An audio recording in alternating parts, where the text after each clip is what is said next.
ಪ್ರಕೃತಿಯ ಮಡಿಲ, ಶುದ್ಧ ಗಾಳಿ, ಹಸಿರಿನ ಸೊಬಗು, ಹಕ್ಕಿಗಳ ಚಿಲಿಪಿಲಿ ಇವುಗಳ ಮಧ್ಯೆ ಕಠಿಣ ಪರಿಶ್ರಮದ ಜೀವನವಾದರೂ ನೆಮ್ಮದಿಯ ಬದುಕು ಹಳ್ಳಿಗರದು. ಅಂತಹ ಸುಂದರ ತಾಣ ಅರಸಿ ನನ್ನ ಸುತ್ತಾಟ ತಿರುಗಾಟ ಹುಡುಕಾಟ ಹೊರಟಿದ್ದು ಗೋಳಿಗುಂಡಿ ಸಮೀಪದ ಒಡೆಯರ ಮಠ ಎಂಬ ಹಳ್ಳಿಗೆ. ಕೃಷಿ ಕೆಲಸ ಕಾರ್ಯಗಳಲ್ಲಿ ಸದಾ ತಮ್ಮನ್ನು ತೊಡಗಿಸಿಕೊಳ್ಳುವ, ತಮ್ಮ ಅಗತ್ಯದ ಬಹುಪಾಲನ್ನು ತಾವೇ ಪೂರೈಸಿಕೊಳ್ಳುವ ಹಳ್ಳಿಗರು ಸಾಂಸ್ಕೃತಿಕವಾಗಿಯೂ ಅತ್ಯಂತ ಸಿರಿವಂತರು. ತಾವು ನಂಬಿದ ದೇವ ಮತ್ತು ದೈವದ ಆರಾಧಕರು.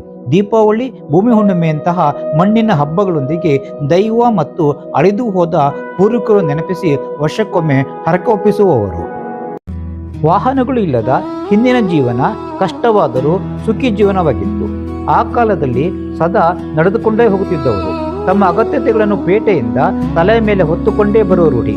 ಕಾಡಿನ ಮಧ್ಯೆ ಬರುವಾಗ ತಲೆಯ ಮೇಲೆ ಹೊತ್ತಿದ್ದ ಭಾರದಿಂದ ಸ್ವಲ್ಪ ಸಮಯ ವಿಶ್ರಾಂತಿ ಪಡೆಯಲು ಗಂಟನ್ನು ಕೆಳಗಿಳಿಸಿ ಮತ್ತೆ ಹೊರಲು ಅಲ್ಲಲ್ಲಿ ಕಾಡು ಕಲ್ಲಿನ ಕಟ್ಟೆ ಕಟ್ಟುತ್ತಿದ್ದರು.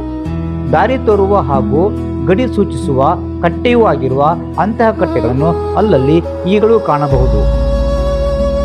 ಹಿಂದಿನ ಸುಂದರ ಬದುಕಿನ ನೆನಪಿನ ಬುತ್ತಿಯನ್ನು ಬೆಚ್ಚಿಟ್ಟವರು ಮೆಣಸಿನ ಹಡ್ಯದ ಮಂಜಯ್ಯನವರು. ಸಾಕಾಗುವಷ್ಟು ಅಕ್ಕಿ ಮಾಡ್ಕೊಂಡು ಮನೇಲೆ ಕೊಟ್ಟರು. ಒಂದು 6 ತಿಂಗಳಾಗಷ್ಟು ಅಕ್ಕಿ ಮಾಡ್ಕೊಂಡು ಅಕ್ಕಿ ಮಾಡ್ಕೊಂಡು ಪೇಟೆಯಲ್ಲಿ ಹೋಗಕ್ಕಾಗ್ತಿರ್ಲಿಲ್ಲ. ಪ್ಯಾಟಿಗಂಡ್ರೆ ನಮ್ಮಲ್ಲಿ ಯಾರು ಮುಂಚೆ ಭತ್ತ ಎಲ್ಲ ಮಿಲ್ಲಿಗೆ ಚೆನ್ನಾಗಿಲ್ಲ.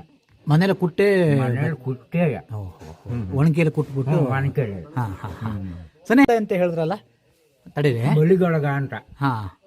ಇನ್ನೊಂದು ಭತ್ತ ಇದು ಕೇಸ್ ಮಡ್ಗ ಅಂತ.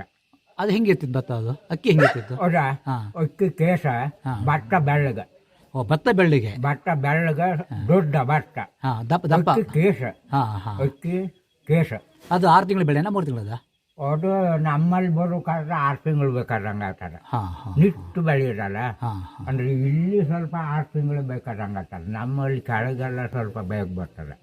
ಹೀಗೆ ಒಂದರ್ಧ ದಿನ ಪ್ರೀತಿಯ ಹಳ್ಳಿಗರಿಂದ ಕಳೆದ ಸಮಯ ಸದಾ ಸ್ಮರಣೀಯ, ಅವಿಸ್ಮರಣೀಯ.